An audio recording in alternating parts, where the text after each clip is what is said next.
So, welcome to Career and Process Institute. And today we are going to solve the Rashtriya Military School's Common Entrance Test, which held in 2017 का science part. We are going to solve the science section, and there are 50 questions in all, 1 to 50. We are going to solve. Okay, the first question is the soil matter formed by the decayed organic matter is called. Soil is formed of many layers, as we know. तो उसमें जो dead और decay matter से बनी होती है वो है top most layer, that is humus. Humus is made by the decayed material और वो that is rich in organic matter. So the first option is C, that is humus. Question number 2, which of the following cell has branches in their structure? So we know that neuron or nerve cell have a branch structure. इस type का structure होता है. Nucleus in the center and dendrons, dendrites and axon, ये सब होते हैं इसके structure में. जिससे कि पूरे बॉडी में इनका नेटवर्क फैला होता है. तो these are having the branch structure. बाकी we all know that WBC does not have any fixed shape. Skin cells have a definite shape, but neurons have a branch structure so that they can carry the information throughout the body from brain to different parts of the body and from different parts of the body to the brain. So that's why they are having a branch structure which is spread throughout the body. Question number 3, which gas is filled in the electric bulb? Electric bulb में एक कोई भी inert gas fill होती है हमेशा, या तो inert gas या फिर ऐसी कोई गैस जिसकी रिएक्टिविटी थोड़ी कम हो. तो वो है out of the given option, it is nitrogen. Nitrogen क्या करती है? Nitrogen slows down the evaporation of tungsten filament. ये tungsten filament का evaporation को slow down कर देती है. तो either you fill inert gas या फिर ऐसी कोई गैस जिसकी रिएक्टिविटी कम है, तो इसमें होती है out of the given option, it is nitrogen. Question number 4, the strength of the force is generally expressed as. Strength कितना है फोर्स में? ये इसको हम एक्सप्रेस करते हैं in the form of its magnitude. Magnitude मतलब अमाउंट, कितना अमाउंट है उस फोर्स का, उसको आप करते हैं मैग्नीट्यूड में express. Question number 5, the visually impaired people can read and write by using. तो they can read and write by using the braille pattern. Braille में क्या होता है कि एम्बॉस्ड लेटर्स होते हैं which they can feel and they can make out what letter is written. So visually impaired people, they take the help of braille system to read and write. Next, question number 6, name the gas evolved when magnesium reacts with dilute hydrochloric acid. तो magnesium या सारी metals जब भी किसी acid से react करती है, magnesium का symbol होता है Mg. Whenever they react with any acid, तो which gas is given out? इसका salt बन जाएगा. Magnesium का chloride के साथ salt बनेगा and hydrogen is given out which burns with the pop sound. And plus magnesium is a very reactive metal. So any metal which is lying above hydrogen in the reactivity series can displace hydrogen from the salt. तो इस case में hydrogen का displacement हो रहा है और hydrogen gas is given out. The image, question number 7, the image formed by the plane mirror is always. तो plane mirror में आप देखते हैं कि प्लेन मिरर है, इसमें आप देखते हैं तो जो जितने डिस्टेंस पे आप खड़े हैं उतने डिस्टेंस पे आपकी इमेज भी बनती है. दीज आर द, सपोज यहाँ पर आप हैं प्लेन मिरर के आगे और these are the rays which are incident rays and these are the reflected rays. Since they are not meeting at any point, so we have to make them virtually meet at the back of the mirror. तो plane mirror में जो image है वो mirror के पीछे बनती है हमेशा और सेम साइज की और सीधी बनती है. सीधी इमेज को हमेशा हम बोलते हैं virtual. And daily you see your face in the mirror, it is erect. तो प्लेन मिरर से जो इमेज बनती है, it is always virtual and erect, option D. Option D is the correct answer. Virtual image is always erect, option D is the correct answer. तो plane mirror से जो भी image बनती है, that is always virtual and erect. Question number 8, which is the disease which is generally caused by smog?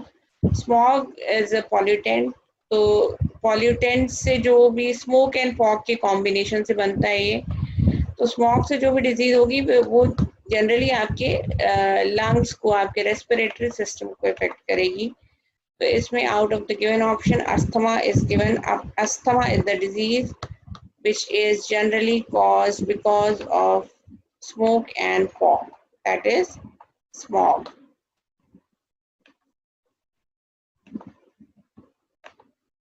Next, question number 9. Question number 9 है, yeast is used in the production of. So as we know, yeast is a microbe. Yeast is a fungi which is used for the production of alcohol. ये sugar को alcohol में convert कर देता है. So yeast is used in the production of alcohol. Question number 10, the name the gas present in the fire extinguisher. So oxygen has the capacity of burning, but carbon dioxide has the capacity to extinguishing. वो चीज़ों को बुझाने में मदद करती है। तो fire extinguisher में कौन सी गैस होती है? उसमें ऐसे कंपाउंड्स का कॉम्बिनेशन होता है जो कि after reaction they produce carbon dioxide gas. तो फायर एक्सटिंग्विशर में जो गैस प्रेजेंट होती है वो है carbon dioxide. Question number 11, the smallest animal cell is, out of the given option, इसमें जो है nerve cell is branch spread throughout the body, muscle cell का भी अच्छा खासा शेप होता है, spindle shape, and they are also big size. और इसमें जो गिवन ऑप्शन है उसमें D option, platelet cell which help in the clotting of the blood are the smallest animal cells. Question number 12, identify the statement about the tissue from the following. Tissue के बारे में कौन सा statement सही है? Question number 12, a tissue is a group of similar cells performing different function. ये बिल्कुल गलत है, क्योंकि tissue क्या होता है? Tissue is the group of similar cells performing same function. Next, B, a tissue is a group of similar cells performing the same function. तो ये आ गया हमारा सही option. This option number 12 is correct. तो tissue क्या होता है? Tissue is the group of similar cell performing similar function। और एक लिविंग सेल, लिविंग ऑर्गेनिज्म का स्ट्रक्चर क्या होता है? Basic unit is cell, cell combine to form tissue, tissues combine to form organ, and organ combine to form organ system. Question number 13, in humans the development of embryo takes place. तो embryo का मतलब जब mail और female gamete का fertilisation से जो बनता है जाइगोट, फर्टिलाइजेशन होता है फैलोपियन ट्यूब या ओविडक्ट में, और वहाँ पे वो 3 दिन रहता है। बट जो फर्दर डेवलपमेंट है वो होता है यूट्रस में, यूट्रस में ही होता है development of embryo. Question number 14, from which part of the female body the egg is produced. तो egg is produced by ovary. Ovary are the structures present in the female body which help in the production of eggs. Question number 15, which of the following is one of the female hormone responsible for the breast development? So during puberty this hormone is very activated. The name of the hormone is estrogen. बाकी testosterone is more active in males, thyroxine is the growth hormone, adrenaline is the hormone which is secreted in emergency situations. Next, question number 16, which of the following is not an insulator? Insulator होता है कि जो which does not allow conductive electric current to flow through it, जिसमें से electric current नहीं पास होती, वो होता है इंसुलेटर। तो इसमें से क्या इंसुलेटर नहीं है? वो है ब्रिक इज एन इंसुलेटर। इसमें से जो इंसुलेटर नहीं है वो है steel. Steel is an alloy and we all know metals और ये होता है combination of metals. Metals are good conductor of electricity. So steel is not an insulator. Question number 17. Which of the following can exert force on another without a contact? तो ये यहाँ पर बात हो रही है नॉन कॉन्टैक्ट फोर्सेस की, जो कि दूर से भी एक्ट करते हैं. तो होता है मैग्नेट. मैग्नेट के लिए आपको दो चीज, मैग्नेटिक फोर्स एक्ट करने के लिए आपको दो चीजों का कॉन्टैक्ट में होना जरूरी नहीं है. तो magnetic force is the force which acts without contact. Question number 18. The lowest temperature at which the substance catches fire. तो जो भी हर एक सब्सटेंस का डिफरेंट टेम्परेचर होता है जिसपे कि वो फायर कैच करता है, उस टेम्परेचर को हम बोलते हैं इग्निशन टेम्परेचर, जिसपे वो फायर कैच करता है. बाकी combustion is the process of burning, explosion is the sudden burning is called explosion. तो ignition temperature is called the temperature at which a substance starts burning. एक substance जिस temperature पे burning start करता है उसको हम बोलते हैं ignition temperature. Next, question number 19. The force of acting per unit area of the surface is called. It is called the pressure. Pressure क्या होता है? Pressure होता है force upon area. तो per unit area पर जितना force काम कर रहा होता है उसको हम क्या बोलते हैं? Pressure. Question number 20. A frequency of 1 hertz is equal to how many oscillations per second? Number of oscillations per second is called frequency, है ना. frequency क्या होती है? number of oscillation per second. और तो 1 hertz क्या होगा? number of oscillation per second. It is equal to 1 hertz is equal to 1 oscillation per second, because frequency ही है, इसकी यूनिट है hertz, और इसका मतलब होता है number of oscillations per second. So frequency is measured in hertz and it is the number of oscillations per second. Question number 20. The species of plants and animals which are found exclusively in a particular area. एक ऐसी species जो कि exclusively एक particular area में मिलती है उनको हम बोलते हैं एंडेमिक स्पीशी. एंडेमिक स्पीशी यहाँ पर कोई ऑप्शन नहीं है, तो हम लोकल स्पीशी जो मतलब एक ही एरिया में मिल रही है ये ऑप्शन भी लगा सकते हैं. Question number 22. Which of the following combinations are present in the plant cell but not in the animal cell? कौन से कॉम्बिनेशन है जो कि प्लांट सेल में प्रेजेंट है लेकिन एनिमल सेल में प्रेजेंट नहीं है? तो वी ऑल नो कि प्लांट सेल में होता है सेल वॉल होता है, प्लास्टिड होता है जिसमें क्लोरोप्लास्ट है और जो फोटोसिंथेसिस में हेल्प करता है. बाकी सारे स्ट्रक्चर जो हैं वो एनिमल सेल्स में भी प्रेजेंट होते हैं. तो option number 1 which is cell wall and plastids which they are present in the plant cell only.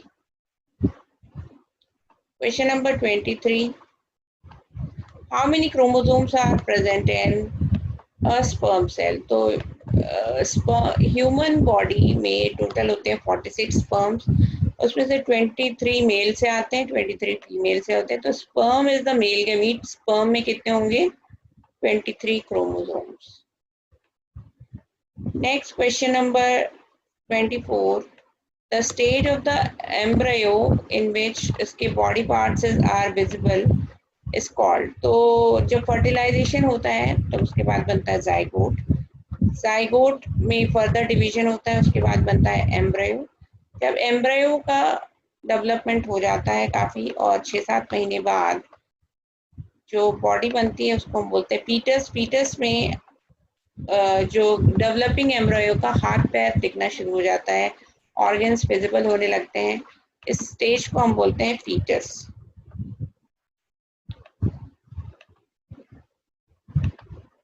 Question number 25.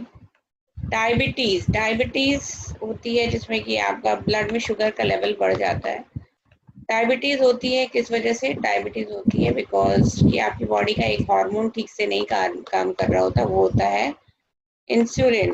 वैसे तो डायबिटीज के कई टाइप है और कई रीजंस भी हो सकते हैं, लेकिन जो एक मेन रीजन है वो है कि आपकी बॉडी में इंसुलिन जो कि शुगर मेटाबॉलिज्म को कंट्रोल कर रहा है वो ठीक से सिक्रीट नहीं हो रहा होता है. तो it is because of the absence of insulin hormone. Question number 26. Which of the following are called the basic unit of life? So we all know cell is called the basic unit of life. Cell क्या होती है? Basic unit of life है.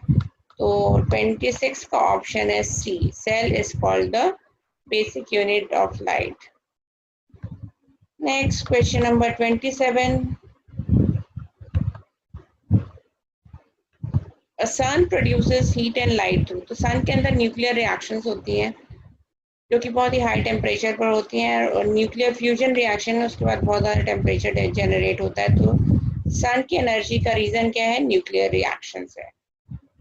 बाकी क्योंकि है ना, क्योंकि इनके लिए एक्सट्रीम कंडीशंस की ज़रूरत होती है सन न्यूक्लियर रिएक्शंस के लिए, और ये नॉर्मल एनवायरनमेंट में नहीं कंडक्ट की जा सकती. तो nuclear reactions are the reason of high heat and light through sun. Question number 28. The force of friction is high in. Force of friction, friction क्या होता है कि वो होता है ऐसा कुछ जो कि मोशन को अपोज करेगा. तो फ्रिक्शन हाई किस में होगा? वो होगा हमेशा रफ सरफेस. रफ सरफेस क्योंकि वो मोशन को अपोज करती है, क्योंकि इरेगुलरिटीज होती हैं रफ सरफेस में, जिसमें कि आपका जो मूविंग बॉडी है उसकी इरेगुलरिटीज के साथ मैच करके वो बॉडी मूव करना बंद कर देती है. तो force of friction is always high in a rough surface. 28 का ऑप्शन है बी.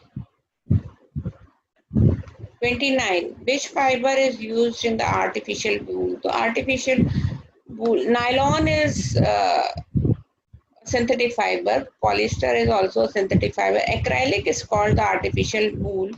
मतलब it is prepared in the laboratory और इसका वूल की तरह से यूज होता है. तो 29 का ऑप्शन है B. 30. Question number 30. Which is the outermost layer of the animal cell?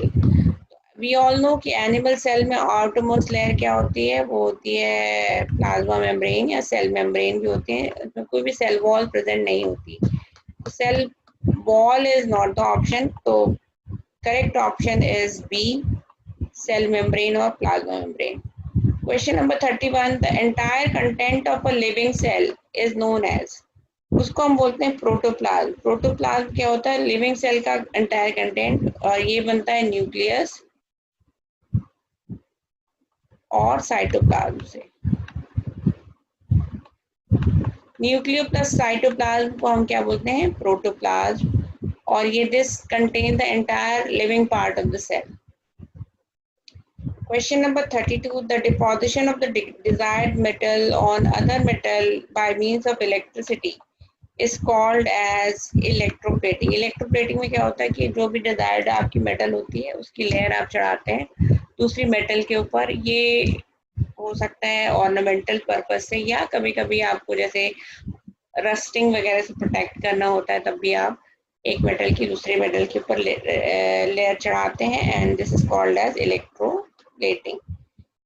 जैसे कि iron is a reactive metal और उसमें अक्सर रस्टिंग हो जाती है, उसको प्रोटेक्ट करने के लिए आप उसके ऊपर जिंक की लेयर चढ़ा देते हैं, उसको हम बोलते हैं गैल्वेनाइजेशन. तो this is done by the process of electroplating. Question number 33. Which of the following device is used to check whether the object is carrying any charge or not? The device which is used to know whether the object is carrying any charge or not is electroscope. बाकी electrocardiogram is not the device. ये क्या होता है? ये आपकी heart की beat को major करने के लिए होता है. Microscope is not the option because it is used to see small object. Telescope is not the option, usually used for seeing celestial bodies. Option is whether a substance is carrying any charge or not. उसके लिए आप use करते हैं electroscope. तो 33 का option है C. Question number 34. In which of the following state Question number 34. In which of the following state the Jim Corbett national park is located? तो Jim Corbett national park located है आपका उत्तराखंड में, और ये काफ़ी अच्छा और काफ़ी बड़ा नेशनल पार्क है एंड काफ़ी पॉपुलर भी है। Next, chicken pox is caused by, chicken pox जो डिजीज है, तो बहुत सारे डिजीज कॉजिंग माइक्रो ऑर्गेनिजम्स या पैथोजेंस बहुत सारे होते हैं। चिकन पॉक्स होता है वो होता है viral, it is a viral disease and it is caused by virus. Question number 36, which of the following option is said to be celestial object? Celestial object मतलब जो which are found in the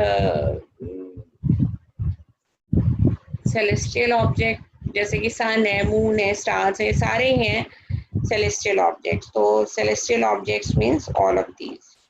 Orion, Orion is constellation मतलब group of star है जो कि एक particular shape में रहता है। ओरियन क्या है? कॉन्स्टलेशन है जो कि which is formed by several stars. तो Orion is a constellation. Okay, question number 38, the maximum displacement of a body from its mean position. तो सपोज ये हमारा पेंडुलम है, ये है इसकी मेन पोजीशन, इसका मैक्सिमम डिस्प्लेसमेंट कितना होगा? इसको हम बोलते हैं एम्पलीट्यूड। ठीक है, मैक्सिमम डिस्प्लेसमेंट कितना होगा? That decides the loudness of any body. इसको हम बोलते हैं magnitude of the body. That means displacement from the mean position. The maximum displacement from the mean position is known as amplitude. Next, question number 39. The property of the metal by which it can be drawn into wires, इस property को हम बोलते हैं ductility. Ductility है जिससे कि metal के wire बनाए जा सकते हैं, this property is called ductility. Question number 40. The baking soda is the common name for, baking soda out of the given option is sodium hydrogen carbonate. इसका फॉर्मूला होता है NaHCO3. NaHCO3 is the baking soda. Next, question number 41. Name the acid formed when sulfur dioxide reacts with water. तो sulfur dioxide जब water से react करती है तो हमें बनता है sulfurous acid. उसका फॉर्मूला है H2SO3. जब ये वाटर से रिएक्ट करेगी तो बनेगा sulphurous acid, formula is H2SO3. Question number 42, which of the following one is not a constituent of petroleum. Petroleum का जब आप रिफाइनिंग करते हैं तो आपको पेट्रोल भी मिलता है, पैराफिन वैक्स भी मिलता है, डीजल मिलता है। कोक इज द ऑप्शन, ये आपको पेट्रोलियम से नहीं मिलता है। ये कहाँ से मिलता है? Coke is obtained by the destructive distillation of coal, तो it is not a petroleum product.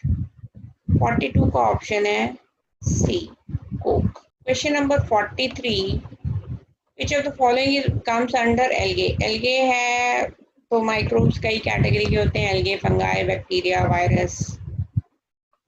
Algae is spirogyra which is a green algae जिसमें कि क्लोरोप्लास्ट प्रेजेंट होता है। बाकी amoeba is a protozoa, paramecium is also a protozoa which is not algae, spirogyra is the algae. Question number 44, the conversion of milk into curd is done by lactobacillus which is a bacteria. Question number 45, identify the antibiotic from the following. तो erythromycin, streptomycin, tetracycline ये सारे क्या हैं? Antibiotic है। 45 का option है D. Question number 46, which of the following element is used for vulcanization of rubber? तो natural rubber जो होता है वो it is a very soft material, उसके अंदर, और वो एक इलास्टोमर है, वेरियस लेयर्स का बना होता है। तो लेयर्स के बीच में आपको स्ट्रेंथ अगर बढ़ानी है तो क्या करते हैं, उसको सल्फर की प्रेजेंस में हीट करते हैं, जैसे सल्फर की इंटरलिंकिंग हो जाती है और इससे जो रबर है वो थोड़ा हार्ड भी हो जाता है। इसको हम बोलते हैं वल्कनाइजेशन। तो इसमें क्या है, वल्कनाइजेशन के लिए कौन सी एलिमेंट का यूज होता है? That is sulphur. Question number 47, which of the following is one of the synthetic fibre. Synthetic fibre कौन सा है इसमें से? सिंथेटिक फाइबर मतलब they are prepared in the laboratory. तो कॉटन, सिल्क और जूट आपको पता है कि ये नेचुरली ग्रो होते हैं। Polyester which is the polymer of esters, polymer है और इसको हम लैब में बनाते हैं। तो polyester is a synthetic fibre.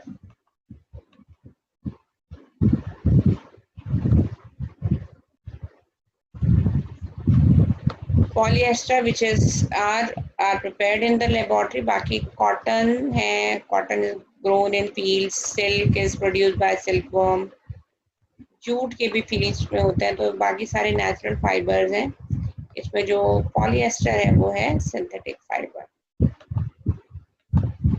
Next question number 48,